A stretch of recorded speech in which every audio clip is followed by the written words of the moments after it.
রেসিপিটি আজ আমি আপনাদের বানিয়ে দেখাবো বাঁধাকপি ও পালং শাকের ঘন্ট। তাহলে চলুন রান্নাটা শুরু করা যাক। ঘন্টের জন্য প্রথমেই আমি মাছের মাথা দিয়ে করব, তাই মাছের মাথাটা ভেজে নেব।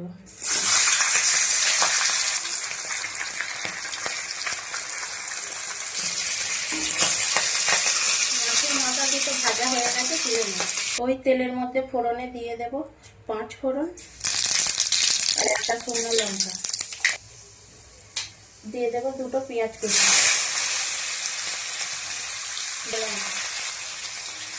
দিয়ে ভালো করে নেড়ে নেব। পেঁয়াজটা অল্প ভাজা হয়ে গেছে, এবার ওর মধ্যে কিছু সবজি দিয়ে দেবো,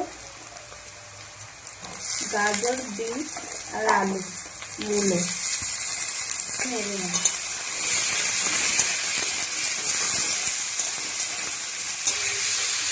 দিয়ে দেবো 2 কুচো টমেটো,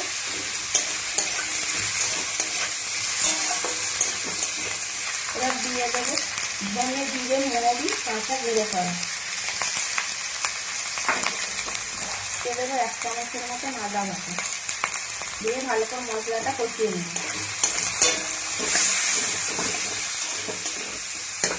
দিয়ে দেবো 1 চামচ লঙ্কা গুঁড়ো, যে যেমন ঝাল খান তেমন দেবেন। 1 চামচ হলুদ গুঁড়ো,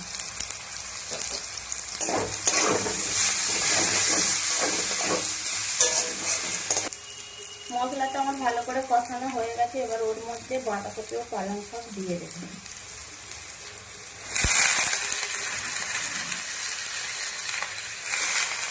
মশলাটার সাথে সমস্ত সবজিগুলো ভালো করে মিশিয়ে নেব। এখানে আমি জলের ব্যবহার করিনি, কারণ বাঁধাকপি পালং শাক থেকে এমনিতেই জল বেরোবে। দিয়ে দেবো 1/2 চামচ লবণ, যে যেরকম মাছের মাথাটা দিয়ে দেবো, দিয়ে ঢাকা দিয়ে দেবো। এবার ঢাকাটা একটু খুলে নেব। জল বেরিয়েছে, জল না দেওয়া সত্ত্বেও এবার মাছের মাথা দুটো ভালো করে ভেঙে দেবো।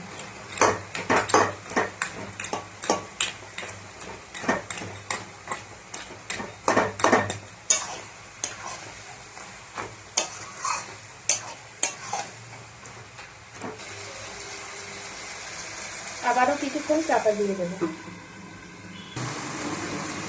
এবার ওর মধ্যে দিয়ে দেবো 1 চামচ চিনি, 1 চামচ ভাজা মশলা। এই ভাজা মশলার মধ্যে আছে জিরে, ধনে, মৌরি, মিশিয়ে নেব।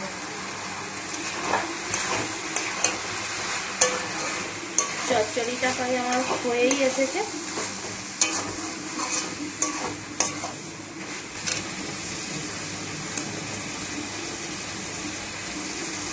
সমস্ত সবজি আমার ভালো করে সিদ্ধ হয়ে গেছে।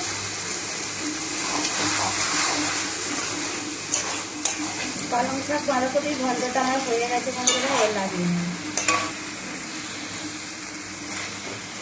এরকম শুকনো শুকনো করে লাগিয়ে নিতে হবে। এই রান্নার রেসিপিটা আপনাদের ভালো লেগে থাকলে বন্ধুদের সাথে অনেক অনেক শেয়ার করবে এবং লাইক কমেন্ট করে আমাকে জানাবেন রান্নাটা কেমন হয়েছে। এখানেই শেষ করছি, ততক্ষণের জন্য টাটা।